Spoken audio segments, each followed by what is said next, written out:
절입니다. 잠언 11장 25절 우리 한 절 말씀을 함께 보도록 하겠습니다. 구약성경 잠언 11장 25절 우리 한 목소리로 함께 읽도록 하겠습니다. 구제를 좋아하는 자는 풍족하여질 것이요 남을 윤택하게 하는 자는 자기도 윤택하여지리라. 아멘. 오늘 본문은 지혜로운 사람과 어리석은 사람을 비교하는 내용입니다. 이 두 지혜로운 사람, 이 어리석은 사람을 비교할 수 있는 많은 부분들이 있겠지만 오늘 특별히 이 본문에서는 나눔과 구제에 대해서 이야기를 합니다. 재물에 대한 의인과 악인에 대한 대조를 분명하게 보여주고 있죠. 오늘 본문을 통해 우리가 함께 많은 것들을 살펴보도록 하겠습니다. 내용 관찰 1번입니다. 인자한 자와 잔인한 자가 얻게 되는 것은 각각 무엇입니까? 17절 말씀을 보니 인자한 자는 다름 아닌 자신의 영혼을 이롭게 합니다. 반면에 잔인한 자는 자신의 몸, 자신의 육체를 해롭게 하죠. 지금 잠언 기자가 말하고 있는 이런 말을 보면 자신의 욕망을 제어하고 절제하는 것이 자신의 몸과 자아를 위한 영혼을 위한 것임을 알 수 있습니다. 반면에 인자하며 지혜로운 자는 육체를 넘어 자신의 영혼에 유익을 더하는 모습을 볼 수 있죠. 영혼은 인간의 모든 것을 때로는 포함하는 단어입니다. 육체를 넘어 생명, 인격, 감정, 정신 등 모든 면에서 유익하게 될 것입니다. 그러므로 우리는 이 본문에서 말하고 있는 이런 인자한 자들이 되어야 될 줄 믿습니다. 내용 관찰 2번을 보도록 하겠습니다. 사람의 생명과 사망은 무엇에 의해 결정됩니까? 사람에게 있어서 가장 중요한 것은 무엇일까요? 돈도 아니고 관계도 아니고 건강도 아닙니다. 가장 중요한 것은 자신의 생명이죠. 그런데 지금 19절에서 그 생명을 지키는 것은 다름 아닌 공의다라고 분명하게 말하고 있는데 이것을 앞선 18절과 함께 보아야 합니다. 18절 말씀을 보니 공의를 뿌린 자의 상은 확실하다라고 분명하게 말하죠. 이어서 그 상은 무엇과도 바꿀 수 없는 신실한 보상인 바로 생명입니다. 마치 농부가 밭에 씨를 뿌리는 것을 생각나게 합니다. 성실한 농부, 올바른 의, 공의를 심는 자에게는 다른 것이 아닌 생명이 반드시 보장된다는 것입니다. 하지만 반대로 악은 어떻습니까? 악은 죽음입니다. 생명과 완전히 대비되죠. 그래서 지금 19절은 서로 다른 열매를 거둔 자들의 인생에 대해서 분명하게 말하고 있습니다. 그러므로 우리가 쫓아야 될 것은 다름 아닌 이 땅을 살아가는 가운데 공의로운 삶인 줄 믿습니다. 3번을 보겠습니다. 부함과 가난함의 차이가 구제를 통해 나타나는 이유는 무엇입니까? 이 본문에서는 신비한 내용이 등장합니다. 일반적인 우리의 상식, 생각을 뒤엎는 본문이죠. 그것은 자신의 재물을 흩어 나누고 남들을 섬기고 구제하는 데 사용하면 더욱 부하게 된다라고 이야기하는데 이것은 재물에 관한 재산에 관한 굉장히 독특한 관점입니다. 즉 남들에게 임색하지 않고 남들과 함께 나누는 자 씨를 심어 그 열매를 거두게 될 것을 우리에게 말합니다.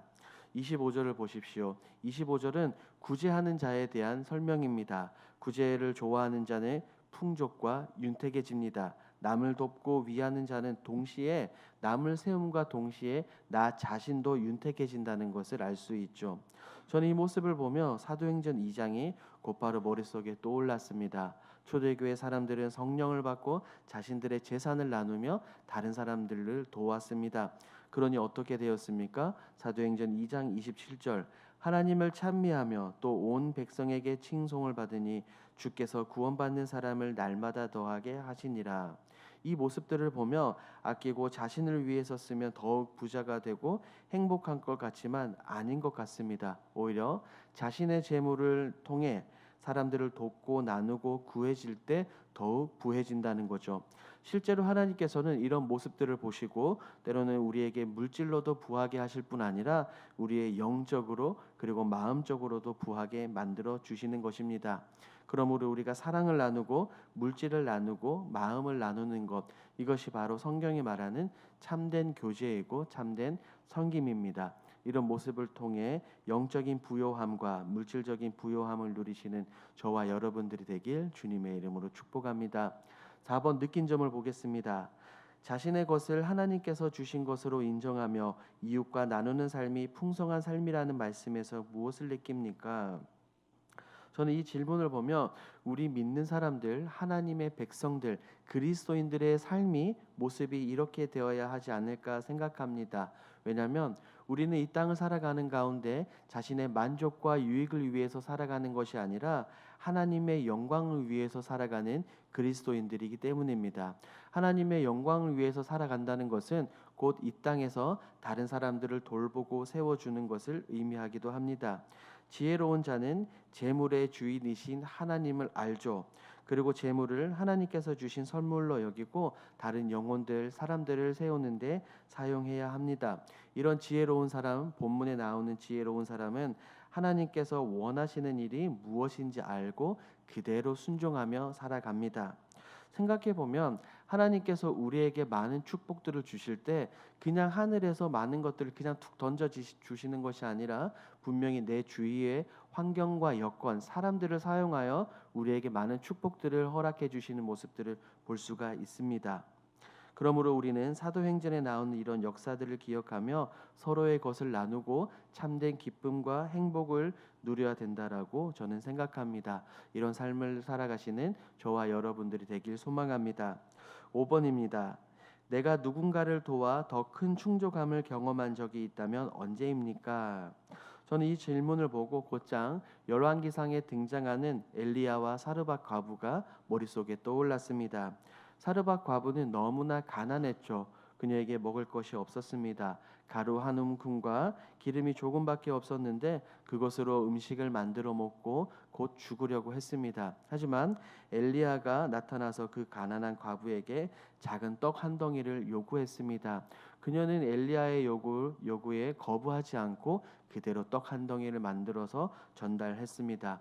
그때 그녀의 삶에, 그녀의 집에 어떤 일이 일어났습니까? 성경은 분명하게 말하길 통에 가루가 떨어지지 않았고 병에 기름이 없어지지 않았다라고 말합니다. 우리 역시 주님의 몸된 교회를 섬기며 이러한 모습으로 섬기며 나아갈 때 하나님께서 우리에게 더 큰 축복을 주시리라 분명히 확신합니다. 그저 복을 받는 것이 중요한 것이 아니라 진정한 섬김, 진정한 나눔의 기쁨을 누려야 된다라고 생각을 합니다. 5-1번을 보도록 하겠습니다. 진정한 삶의 부요함을 누리기 위해 오늘 결단해야 할 것은 무엇입니까? 먼저 지금 이 순간 내가 누리고 있는 이 모든 것들은 내 것이 아닌 하나님의 것임을 기억해야 됩니다. 그리고 물론 나의 노력과 수고도 있지만 이 모든 것은 하나님께서 우리에게 허락해 주신 것입니다. 그리고 나의 것으로 나의 만족과 유익을 위해 사용하는 것이 아니라 우리는 하나님께 영광을 올려 드려야 함을 기억해야 합니다. 왜냐하면 우리는 이 땅을 살아가는 가운데 청지기적 사명을 가지고 있기 때문입니다. 청지기는 주인의 것을 맡아서 그대로 관리합니다. 우리는 이런 모습입니다. 그래야 남을 잘 섬길 수 있고 더불어 물질의 노예가 되지 않는다는 거죠. 주님께 달려와 무릎을 꿇은 이 마가복음 10장의 한 청년을 기억해 보십시오. 이 청년은 어릴 적부터 이 교회 안에서 자라며 모든 율법들을 다 지키며 살아왔습니다. 그럴 때 주님께서는 그렇게 말씀하셨죠. 너가 너무나 잘했다. 그런데 마지막으로 내가 가진 물질을 팔아서 다른 사람들에게 나눠주고 나를 따르라고 했을 때 그 청년은 어떻게 반응했습니까? 근심하며 돌아갔습니다. 그 이후로 이 청년에 대해서 성경은 말하고 있지 않습니다. 우리가 분명하게 기억해야 될 것은 우리는 두 주인을 섬길 수 없습니다. 그러므로 내가 가진 물질들에서 자유롭기 위해서는 이 모든 것이 내 것이 아닌 하나님께로부터 나왔다는 이 청지기적 사명을 가져야 합니다. 이런 자유로움을 가져야 본문에 나오는 것처럼 남을 돕고 섬기고 구제할 수 있는 것입니다. 이런 믿음으로 나가시는 저와 여러분들이 되길 주님의 이름으로 축복합니다. 아멘. 이 시간 함께 기도하겠습니다. 첫 번째, 청지기 사명을 기억하고 남을 돕는 삶이 되게 하옵소서. 두 번째, 나눌수록 풍성해진다는 말씀의 역설을 기억하며 나누는 삶을 실천하게 하옵소서. 세 번째, 우리 길동교회가 하나님의 뜻을 온전히 이뤄가는 온전한 믿음의 공동체가 되게 하여 주시옵소서. 이와 같은 공동 기도 제목으로 기도하시고 여러분들이 가지고 오신 개인 기도 제목으로 자유롭게 기도하시다가 돌아가겠습니다. 우리 주여 힘차게 부르시고 기도합니다. 주여. 하나님 감사합니다. 하나님 오늘 이 짧은 말씀을 통하여 하나님